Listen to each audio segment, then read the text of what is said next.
நம்மளோட பீர்க்கங்காய் தக்காளி கடையில் ரெடி ஆயிடுச்சு. ஸ்ரீலக்ஷ்மி சேனல் லைக் பண்ணுங்க, ஷேர் பண்ணுங்க, சப்ஸ்கிரைப் பண்ணுங்க. Welcome to Srilakshmi channel. நாம இப்ப பீர்க்கங்காய் தக்காளி கடையில் தான் பண்ண போறோம். இது எங்க அம்மா செய்வாங்க. கிராமத்துல தக்காளியோட ஏதாவது காய் போட்டு செய்யணும்னு பீர்க்கங்காவை போட்டு செய்வாங்க. அதை தான் இப்ப நான் செய்ய போறேன். நீங்க பாருங்க. இப்ப 2 ஸ்பூன் எண்ணெய் ஊத்திக்கிறேன். எண்ணெய் காயட்டும். 1 ஸ்பூன் உளுந்து போட்டுக்கிறேன், அது செவக்கட்டும். 1 ஸ்பூன் கடுகு போட்டுக்கிறேன், நல்லா செவக்கட்டும் உளுந்து. இப்போ செவந்துருச்சு. இப்போ 1 கப்பு சின்ன வெங்காயம் பாருங்கள் நறுக்கி வச்சுருக்கேன், அதை போட்டுக்கிறேன். இந்த வெங்காயம் கண்ணாடி பழம் வர வரைக்கும் நம்ம வதக்கணும்.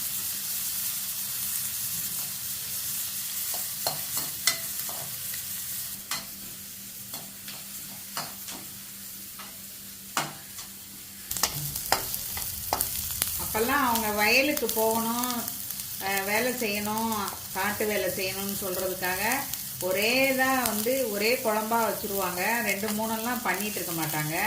அந்த மாதிரி சமயத்தில் காயோட தக்காளியும் போட்டு வதக்கி கடைஞ்சி வச்சுருவாங்க. இப்போ அதை தான் நம்ம பண்ண போகிறோம். இப்போ வெங்காயம் கண்ணாடி பதத்துக்கு வந்துருச்சு. இப்போ 1 மிளகாவை நான் கிள்ளி போடுறேன்.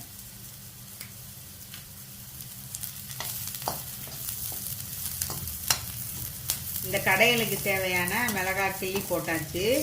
இப்போ இதுக்கு பச்சை மிளகா நறுக்கி வச்சுருக்கேன். 1 பச்சை மிளகா, நல்ல பெரிய பச்சை மிளகா, அதனால அதை போட்டுக்கிறேன்.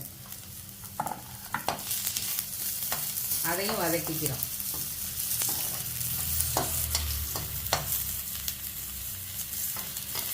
பாருங்க எப்படி வதங்கி வந்துடுச்சுன்னு. இதுக்கு தேவையான உப்பு போட்டுக்கிறேன்.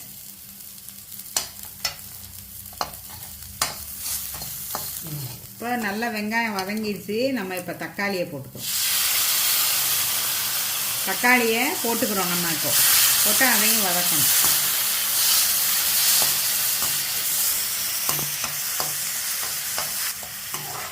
ஒரு தக்காளி கட் பண்ணி போட்டிருக்கேன். பெரிய தக்காளி 1 போட்டிருக்கேன். பீர்க்கங்காய் ஒரு 1/4 கிலோ இருக்கும். அந்த 1/4 கிலோ பீர்க்கங்காய்க்கு 1 தக்காளி கட் பண்ணி போட்டிருக்கேன். இப்போ தக்காளி வதங்கிட்டு இருக்கு. இன்னும் கொஞ்சம் வதங்கணும். வதங்கினதுக்கப்புறம் நம்ம பீர்க்கங்காயை போடலாம். தக்காளி வதங்கிடுச்சு. நம்ம பீர்க்கங்காயை போட்டு பீர்க்கங்காய் தோலை எடுத்துட்டு கட் பண்ணி வச்சுருக்கு போட்டுருக்கு.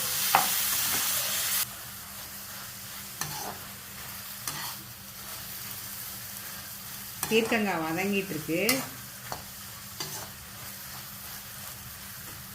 இதுக்கு மஞ்சள்தூள் போட்டுக்கலாம்.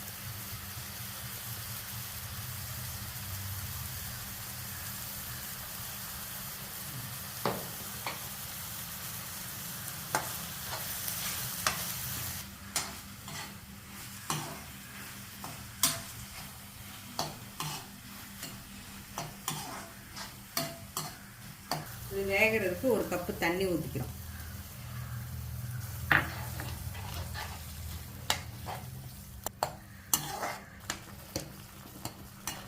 பாருங்க இந்த இது பீர்க்கங்காய் வெந்துக்கிட்டு இருக்கு. நல்லா கரையணும். கறந்ததுக்கப்புறம் நம்ம கடையணும். இது சாதத்துக்கும் வச்சுக்கலாம், ஊற்றிக்கலாம். சப்பாத்தி, இட்லி, தோசை எல்லாத்துக்குமே நம்ம வச்சுக்கலாம். சாதத்துக்கும் ஊற்றிக்கலாம். இன்னும் கரையணும்.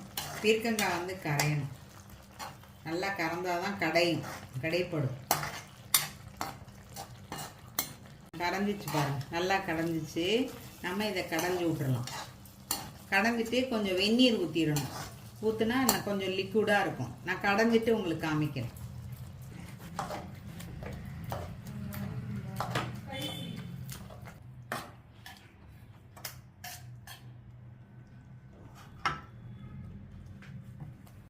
இப்போ இதுக்குள்ள கொஞ்சம் வெந்நீர் ஊற்றிக்கணும். சாதத்துல எல்லாம் ஊற்றிக்கிறதுக்குன்னா கொஞ்சம் லிக்விடாக இருக்கணும். அதனால் வெந்நீர் ஊற்றியாச்சு.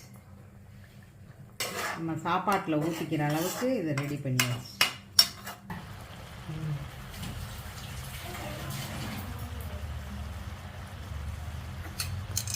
நம்மளோட பீர்க்கங்காய் கத்திரிக்காய் கடையல் ரெடி ஆயிடுச்சு. பாருங்க. இப்போ நம்ம கொத்தமல்லி தலையை தூவி இறக்கிட வேண்டியதுதான்.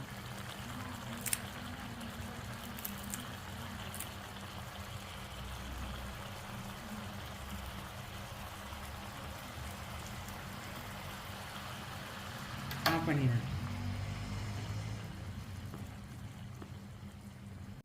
நம்மளோட பீர்க்கங்காய் தக்காளி கடையில் ரெடி ஆயிடுச்சு. ஸ்ரீலக்ஷ்மி சேனல் லைக் பண்ணுங்கள், ஷேர் பண்ணுங்கள், சப்ஸ்கிரைப் பண்ணுங்கள்.